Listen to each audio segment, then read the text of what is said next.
اعوذ باللہ من الشیطان الرجیم بسم اللہ الرحمن الرحیم اللہم صلی علی محمد وعلی آل محمد کما صلیت علی ابراہیم وعلی آل ابراہیم انک حمید مجید اللہم بارک علی محمد وعلی آل محمد کما بارکت علی ابراہیم وعلی آل ابراہیم انک حمید مجید رب اشرح لی صدری ویسر لی امری واحلل عقدۃ من لسانی یفقہوا قولی ربنا زدنا علما یا مقلب القلوب ثبت قلبی علی دینک آمین۔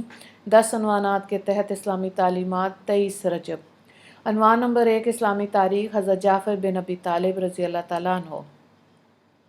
حضرت جعفر کی شکل و صورت حضور صلی اللہ علیہ وآلہ وسلم جیسی تھی۔ وہ حضرت علی رضی اللہ تعالیٰ عنہ کے حقیقی بڑے بھائی اور جناب رسول اللہ صلی اللہ علیہ وآلہ وسلم کے چچا زاد بھائی ہیں، اور حضرت حمزہ رضی اللہ تعالیٰ عنہ کے ہم زلف ہیں۔ حضرت ابو طالب کی معاشی کمزوری کی وجہ سے حضرت جعفر رضی اللہ تعالیٰ عنہ کی پرورش حضرت عباس رضی اللہ تعالیٰ عنہ نے کی۔ حضرت جعفر رضی اللہ تعالیٰ عنہ اور ان کی بیوی اسماء بنت امیس شروع زمانے ہی میں حضرت ابو بکر رضی اللہ تعالیٰ عنہ کے ہاتھ پر مسلمان ہوئے۔ یہ وہ زمانہ تھا کہ ابھی حضور صلی اللہ علیہ وآلہ وسلم نے مسلمانوں کو دارالارقم میں جمع کرنے کا سلسلہ شروع نہیں کیا تھا۔ دونوں میاں بیوی نے حبشہ اور مدینہ دونوں کی ہجرت کی۔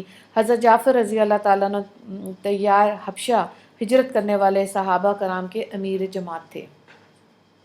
حبشہ کی ہجرت کے موقع پر آپ رضی اللہ تعالیٰ عنہ نے ہی نجاشی کے دربار میں ایسی پر اثر تقریر کی کہ بادشاہ کے دل میں اسلام کی حقانیت بیٹھ گئی، اور اس نے مسلمانوں کے ساتھ اعزاز و اکرام کا معاملہ فرمایا، اور کفار مکہ کے وفد کو ذلت کے ساتھ مکہ واپس ہونا پڑا۔ کچھ دنوں بعد بادشاہ حبشی نجاشی نے حضرت جعفر رضی اللہ تعالیٰ عنہ کے ہاتھ پر اسلام قبول کر لیا۔ عنوان نمبر 2، اللہ کی قدرت۔ زمزم کا پانی اللہ کی نشانی ہے۔ شہر مکہ مکرمہ میں بیت اللہ کے قریب ہزاروں سال سے زمزم کا چشمہ جاری ہے، جس سے لاکھوں کروڑوں انسان پانی پیتے ہیں۔ ہمارے زمانے میں تقریباً 30 لاکھ مسلمان ہر سال حج کے لیے جاتے ہیں۔ ہر شخص زمزم پیتا ہے اور گھر لوٹتے وقت زیادہ سے زیادہ لے جانے کی کوشش کرتا ہے۔ عرب کے مختلف شہروں میں پہنچایا جاتا ہے۔ اس کے علاوہ سال بھر عمرہ کرنے والوں کا ہجوم رہتا ہے۔ یہ اللہ تعالیٰ کی زبردست قدرت ہے کہ آج تک اس میں پانی کی کمی نہیں ہوئی۔ یقیناً یہ اللہ کے خزانوں سے آتا ہے اور اس کے خزانے میں کسی چیز کی کمی نہیں ہے۔ عنوان نمبر 3، ایک فرض کے بارے میں عشاء کی نماز کی اہمیت۔ رسول اللہ صلی اللہ علیہ وآلہ وسلم نے فرمایا، جس شخص نے عشاء کی نماز جماعت کے ساتھ پڑھی گویا اس نے آدھی رات عبادت کی، اور جس نے فجر کی نماز جماعت سے پڑھی گویا اس نے ساری رات عبادت کی۔ مسلم کی روایت ہے۔ حضرت عثمان بن عفان رضی اللہ تعالیٰ عنہ اس کے راوی ہیں۔ عنوان نمبر 4، ایک سنت کے بارے میں کھانے میں عیب نہ لگانا۔ حضرت ابو ہریرہ رضی اللہ تعالیٰ عنہ نے فرمایا، رسول اللہ صلی اللہ علیہ وآلہ وسلم کھانے میں عیب نہ لگاتے، اگر چاہتے تو اس کو کھا لیتے، اور اگر اس کو ناپسند فرماتے تو چھوڑ دیتے۔ بخاری کی روایت ہے۔ عنوان نمبر 5، ایک اہم عمل کی فضیلت، مومن کی مدد کا میٹھا پھل۔ رسول اللہ صلی اللہ علیہ وآلہ وسلم نے فرمایا، جو شخص کسی مومن کو بھوک کے وقت کھانا کھلائے اللہ تعالیٰ اس کو قیامت کے دن جنت کے پھلوں میں سے کھلائے گا، اور جو شخص کسی مومن کو پیاس کے وقت پانی پلائے گا تو اللہ تعالیٰ اس کو خالص شراب پلائے گا، اور جو شخص کسی مومن کو کپڑے نہ ہونے کے وقت کپڑا پہنائے گا تو اللہ تعالیٰ جنت کے سبز کپڑے پہنائے گا۔ ترمذی کی روایت ہے۔ حضرت ابو سعید خدری رضی اللہ تعالیٰ عنہ اس کے راوی ہیں۔ عنوان نمبر 6، گناہ کے بارے میں کاہن کی باتوں پہ یقین کرنا۔ رسول اللہ صلی اللہ علیہ وآلہ وسلم نے فرمایا، جو آدمی کاہن جیوتش کے پاس جائے اور اس کی کہی ہوئی بات کو سچی سمجھے تو وہ آدمی شریعت محمدیہ سے ہٹ گیا۔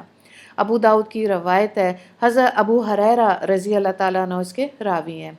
مفہوم یہ ہے کہ کسی کاہن کے پاس جا کر آئندہ کی باتیں معلوم کرنا اور اس پر یقین کرنا ناجائز اور حرام ہے۔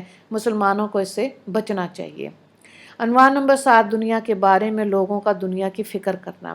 رسول اللہ صلی اللہ علیہ وآلہ وسلم نے فرمایا، آخر زمانے میں ایک قوم ایسی ہوگی جو مسجدوں میں حلقے لگا کر بیٹھے گی اور ان کے سامنے دنیا ہوگی، یعنی دنیا کا تذکرہ، اس کی فکر، اسی میں مصروف۔ تو تم ایسے لوگوں کے ساتھ نہ بیٹھنا، اس لیے کہ اللہ تعالیٰ کو ایسے لوگوں کی ضرورت نہیں ہے۔ حضرت ابن مسعود رضی اللہ تعالیٰ عنہ کی روایت ہے۔ عنوان نمبر 8، آخرت کے بارے میں اہل جنت کا اکرام۔ قرآن میں اللہ تعالیٰ فرماتا ہے اہل جنت کے سامنے سونے کی پلیٹ اور جام پیش کیے جائیں گے اور جنت میں انہیں دلوں کی چاہت اور آنکھوں کی لذت کے مطابق ہر ایک چیز ملے گی۔ سورہ زخرف آیت نمبر 71۔ عنوان نمبر 9، طب نبوی سے علاج، دل کی کمزوری کا علاج۔ رسول اللہ صلی اللہ علیہ وآلہ وسلم نے فرمایا تم لوگ سنترے کو استعمال کیا کرو کیونکہ یہ دل کو مضبوط بناتا ہے۔ مفہوم یہ ہے کہ محدثین تحریر فرماتے ہیں کہ اس کا جوس پیٹ کی گندگی کو دور کرتا ہے، قے اور متلی کو ختم کرتا ہے اور بھوک کو بڑھاتا ہے۔ عنوان نمبر 10، قرآن کی نصیحت۔ قرآن میں اللہ تعالیٰ فرماتا ہے یتیم کے مال کے قریب بھی مت جاؤ مگر ایسے طریقے سے جو شرعی طور پہ درست ہو، یہاں تک کہ وہ اپنی جوانی کی منزل کو پہنچ جائے، اور ناپ تول انصاف سے پورا کرو، اور ہم کسی شخص کو اس کی طاقت سے زیادہ عمل کرنے کا حکم نہیں دیتے۔ سورہ انعام آیت نمبر 152۔ وآخر دعوانا ان الحمد للہ رب العالمین۔ اللہم اغفر للمسلمین والمسلمات والمؤمنین والمؤمنات۔ السلام علیکم ورحمۃ اللہ وبرکاتہ۔